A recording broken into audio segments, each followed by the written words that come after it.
Pie chart इन Excel. हम लोग जानते हैं चार्ट का मतलब है ग्राफिकल रिप्रेजेंटेशन। कोई भी डेटा को पिक्चर के थ्रू, पिक्टोरियल फॉर्म के थ्रू, ग्राफिक्स के थ्रू रिप्रेजेंट करना, जो समझने में हम लोगों को आसानी होता है।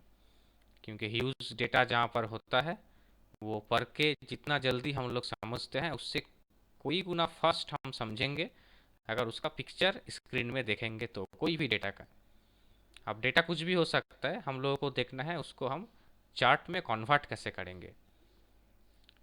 अगले वीडियो में, प्रीवियस क्लास में हम लोग देखे थे कॉलम चार्ट। कॉलम चार्ट में क्या था, हम लोग मल्टीपल डेटा को चेक कर सकते थे। प्रीवियस वीडियो में हम लोग देखे थे कैसे column chart multiple data, 3-4 subject को लेके एक साथ चेक कर रहा था। उसमें मेरा एग्जाम्पल में 3 सब्जेक्ट था, उसमें 4-5 भी हो सकता था एज एग्जाम्पल। लेकिन पाई चार्ट में ऐसा नहीं होगा। पाई चार्ट में कोई एक ही फील्ड को हम चेक कर सकेंगे। पाई चार्ट में हम मल्टीपल फील्ड चेक नहीं कर सकेंगे।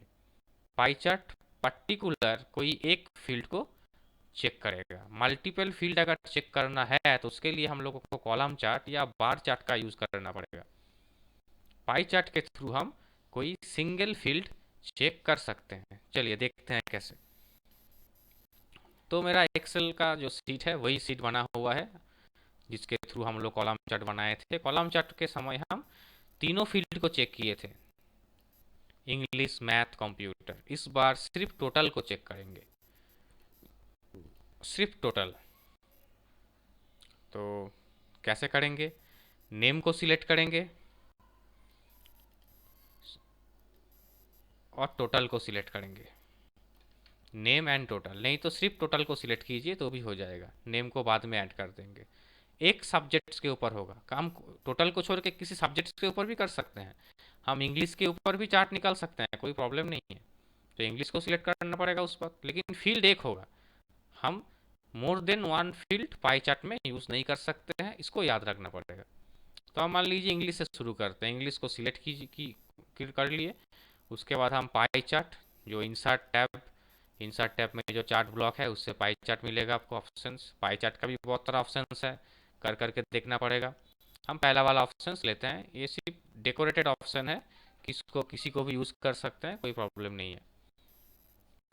तो जो पाई चार्ट है, फर्स्ट जो चार्ट है डिस्क्रिप्शंस में, उसी को हम लेते हैं, क्लिक करते हैं। तो यहाँ पर आ गया पाई चार्ट। पाई चार्ट एक पर्टिकुलर फील्ड को रिप्रेजेंट करता है, पर्टिकुलर फील्ड को। इंग्लिश को रिप्रेजेंट कर रहा है ये चार्ट इंग्लिश को रिप्रेजेंट कर रहा है। टोटल जो पाई का एरिया है ये 100% है। ये 100% एरिया में मैक्सिमम एरिया तो 4 नंबर जो है उस वही नंबर 4 में जो है वही लेके बैठा हुआ है। मैक्सिमम जो एरिया है, सॉरी नंबर 4 में नहीं, नंबर 1 में जो है वही लेके बैठा हुआ है। तो ये एक एरिया है, इस एरिया को रिप्रेजेंट करता है कौन कितना जगह लिया है। जगह जमीन की तरह होता है ये। मान लीजिए टोटल एक जमीन है, 100% ये आपका है, टोटल परसेंटेज के हिसाब से देखेंगे तो वो 100% जो जमीन है उसमें से कौन कितना लिया है। ये जो स्काई कलर का इंडिकेशन दिखाई दे रहा है यहाँ पर, ये सबसे ज़्यादा जगह लेके बैठा हुआ है। अब नेम यहाँ पर शो नहीं कर रहा है क्योंकि नेम तो हम सिलेक्ट किए नहीं थे, हम सिर्फ इंग्लिश को सिलेक्ट किए थे। तो नेम सिलेक्ट नहीं था, इसीलिए 1 2 3 4 यहाँ पर शो हो रहा है। नेम यहाँ पर सिलेक्ट नहीं था। तो क्या करेंगे नेम को सिलेक्ट करने के लिए, ऊपर में देखिए डिज़ाइन टैब जो आया है उसमें डेटा, सिलेक्ट डेटा बोल के ऑप्शन है। जहाँ पर मेरा माउस पॉइंटर हम दिखा रहा है, ब्लिंक कर रहा है, सिलेक्ट डेटा। वो सिलेक्ट डेटा ऑप्शन में जाएंगे। सिलेक्ट डेटा ऑप्शन में जाने के बाद यहाँ पर एडिट बोल के जो ऑप्शन दिखाई दे रहा है आपको, जिसके नीचे 1 2 3 4 लिखा हुआ है, उस एडिट में क्लिक करने के बाद मेरा जो 4 नाम है, 4 नेम जो है उसको सिलेक्ट कर देंगे। नेम हेडिंग को सिलेक्ट नहीं करेंगे क्योंकि कंप्यूटर को नेम के मतलब पता नहीं, वो नेम को भी एक नेम समझेगा। इसीलिए नेम हेडिंग को सिलेक्ट नहीं करेंगे, सिर्फ चारों नाम है उसको सिलेक्ट करके ओके कर देंगे। तो आप यहाँ पर देख सकिएगा जो आपका नेम यहाँ पर आ गया, कौन सा कलर का क्या नेम है यहाँ पर इंडिकेट कर रहा है, और उसका एरिया भी शो कर रहा है। और इसीलिए हम यहाँ पर मल्टीपल सब्जेक्ट्स नहीं दे सकते हैं। मल्टीपल सब्जेक्ट दे देंगे तो चार्ट, पाई चार्ट को समझ में नहीं आएगा वो करेगा क्या, क्योंकि ये पर्टिकुलर एक फील्ड के ऊपर काम करता है। इंग्लिश एक पर्टिकुलर फील्ड है, उस इंग्लिश फील्ड में किसका कैसा रिजल्ट है वो यहाँ पर शो हो रहा है। हम इसको डिलीट करते हैं। मल्टीपल फील्ड अगर चेक करना है तो हम लोग को कॉलम चार्ट यूज़ करना पड़ेगा, क्योंकि कॉलम चार्ट में मल्टीपल फील्ड के लिए मल्टीपल बार चला आता है, मल्टीपल स्टिक चला आता है जो अलग अलग सब्जेक्ट्स को रिप्रेजेंट करता है, लेकिन पाई चार्ट में आपका नहीं चलेगा। तो ये समझना है, जब हम लोग एग्जाम देंगे एग्जाम के समय तो जैसा बोलेगा जो चार्ट बोलेगा वही चार्ट करना पड़ेगा, वो अलग बात हो गया। लेकिन अगर हम एग्जाम नहीं दे रहे हैं, खुद कुछ काम कर रहे हैं या अपना प्रोजेक्ट बना रहे हैं, तो खुद को समझना पड़ेगा कब हम कॉलम चार्ट का यूज़ करेंगे और कब हम पाई चार्ट का यूज़ करेंगे। तो चलिए वापस देखते हैं पाई चार्ट। आप टोटल के ऊपर करते हैं, टोटल टोटल के ऊपर करेंगे मतलब सब्जेक्ट का भी वहाँ पर फुलफिल हो गया, क्योंकि टो, टोटल निकला है सब्जेक्ट के ऊपर बेस करके।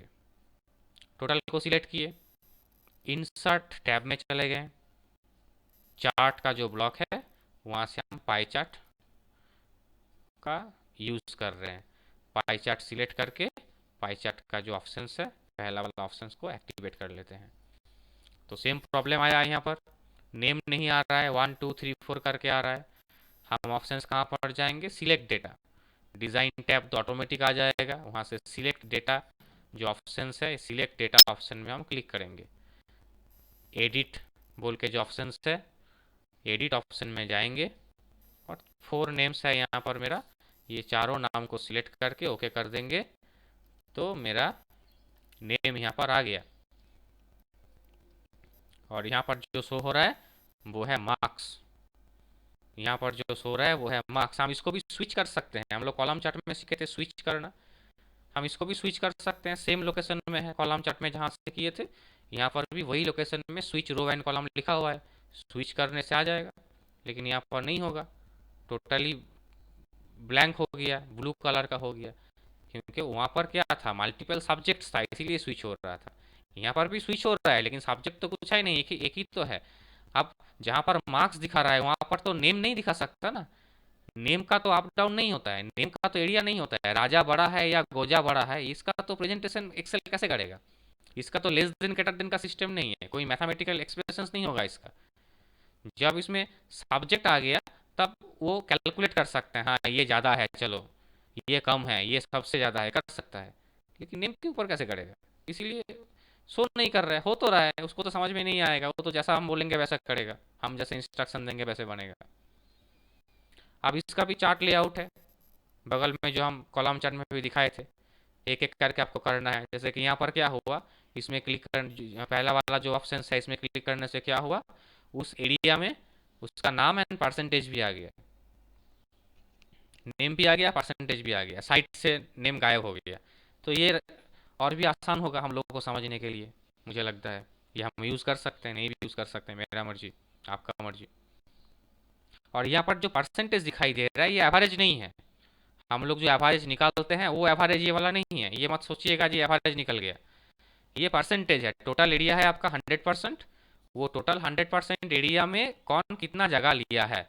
सबसे ज़्यादा जगह लिया है गौजा जो 28% जगह लेके बैठा हुआ है, उसके बाद राजा है 27%, सबसे कम है मौजा जो 19% जगह लेके बैठा हुआ है। ये उस हिसाब से परसेंटेज दिखा रहा है, अपना एक परसेंटेज दिखा रहा है। हम लोग एवरेज करके जो परसेंटेज निकालते हैं वो वाला परसेंटेज ये वाला नहीं है। तो इस तरह से बहुत सारा लेआउट है, एक एक करके क्लिक कर करके आप उसको देख सकते हैं। देखिए इस लेआउट में परसेंटेज नहीं दिखा रहा है, उसका ओरिजिनल मार्क्स शो कर रहा है। तो हम लोग जब जॉब करेंगे हम लोग को नहीं पता कब कहाँ पर कैसे उसको यूज़ करना पड़ेगा, जैसा बोलेगा हम लोग उसको यूज़ कर सकते हैं। उसके लिए वैरायटी टाइप्स ऑफ ऑप्शंस यहाँ पर दिया हुआ है। और कलर चेंज का जैसे बताए थे कॉलम चार्ट में सेम टू सेम यहाँ पर प्रोसीड्योर मेंटेन होगा। कुछ भी प्रॉब्लम होगा तो आप प्रीवियस वीडियो कॉलम चार्ट देख सकते हैं। ये जो एरिया है इस एरिया वाइट एरिया, इस वाइट एरिया के ऊपर राइट क्लिक करके हम फॉर्मेट चार्ट एरिया करेंगे और सॉलिड कलर अगर कुछ दे देते हैं हम लोग तो उस चार्ट एरिया का कलर हो जाएगा। राइट क्लिक करना पड़ेगा, जिसको चेंज करना है उसके ऊपर राइट क्लिक। पर्टिकुलर इस चार्ट का कोई कलर मुझे अच्छा नहीं लग रहा है, पर्टिकुलर कोई किसी एरिया का मुझे चेंज करना है तो पर्टिकुलर उसी एरिया को क्लिक करके हम उसके ऊपर राइट क्लिक करके भी कर सकते हैं, जैसे कॉलम चार्ट में किए थे। फॉर्मेटिंग वाला जो हिस्सा है इसको हम लोग फॉर्मेटिंग कहते हैं। फॉर्मेटिंग मतलब उसको चेंज करना, उसका ग्रिड लाइन को चेंज करना, बैकग्राउंड को चेंज करना, जो बार या एरिया रहता है उसको चेंज करना। तो जिसको चेंज करना होगा उसके ऊपर राइट क्लिक कर लेंगे तो, और राइट क्लिक करने के बाद नीचे तरफ ऑप्शन मिलेगा फॉर्मेट चार्ट एरिया या फॉर्मेट डेटा सीरीज, जिसके ऊपर करेंगे वही आएगा। फॉर्मेट डेटा लेवल, जो भी है, फॉर्मेट डेटा लेवल में जाके भी सेम ऑप्शन मिलेगा। हम सब कुछ चेंज कर सकते हैं, डेटा लेवल का नंबर चेंज कर सकते हैं, फील्ड चेंज कर सकते हैं, तो डेटा का चेंज होगा। जिसके ऊपर राइट क्लिक करके करेंगे उसको चेंज होगा। ये प्रैक्टिकल है, इसमें ऐसा नहीं है कुछ ख़राब हो जाएगा या आपका कुछ चला जाएगा, ऐसा नहीं है, लेकिन इसको करके देखना पड़ेगा। करके देखने से ही पता चलेगा कि इसमें क्या हो रहा है। टोटली प्रैक्टिकल है ये, इसमें समझने का कुछ नहीं है, बहुत इजी टॉपिक है। तो ये था हम लोगों का पाई चार्ट।